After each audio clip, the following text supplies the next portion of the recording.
জমি নিয়ে দুই ভাইয়ের মধ্যে বিবাদের জেরে রণক্ষেত্র পরিস্থিতির সৃষ্টি হয়েছে কোচবিহারের শীতলকুচিতে। বাঁশ লাঠি দিয়ে দুপক্ষের মধ্যে মারামারি হয়, আর তার জেরে জখম হয়েছেন কমপক্ষে 10 জন। পুলিশ ঘটনার তদন্ত শুরু করেছে। স্থানীয় সূত্রে জানা গিয়েছে, বুধবার সকালে সম্পর্কে দুই ভাই মুসলেমা মিয়া ও রিয়াজুল মিয়ার ওই এলাকাতেই বাড়ি। পারিবারিক সম্পত্তি আগেই ভাগ হয়ে গিয়েছিল তাদের মধ্যে, কিন্তু 2 বিঘা জমি নিয়ে বিবাদ চলছিল।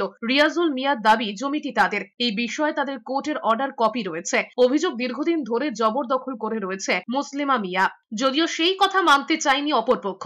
মঙ্গলবার সকালে মুসলিমা মিয়া ট্রাক্টর দিয়ে চাষ শুরু করতে যান।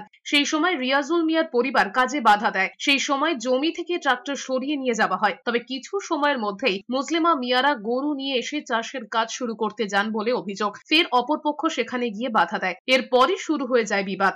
মাঠের মধ্যেই শুরু হয়ে যায় মারামারি। বাঁশ লাঠি নিয়ে দুপক্ষই হামলা চালায়। মাঠের মধ্যেই চলতে থাকে মারামারি। বাঁশ লাঠির আঘাতে একাধিক ব্যক্তি গুরুতর জখম হয়। খবর পেয়ে শীতলকুচি থানা থেকে বিশাল পুলিশ বাহিনী ঘটনাস্থলে পৌঁছয়। পুলিশ ঘটনার তদন্ত শুরু করেছে। জমির উপর হামলা করে, বেদখল করার জন্য চেষ্টা করে।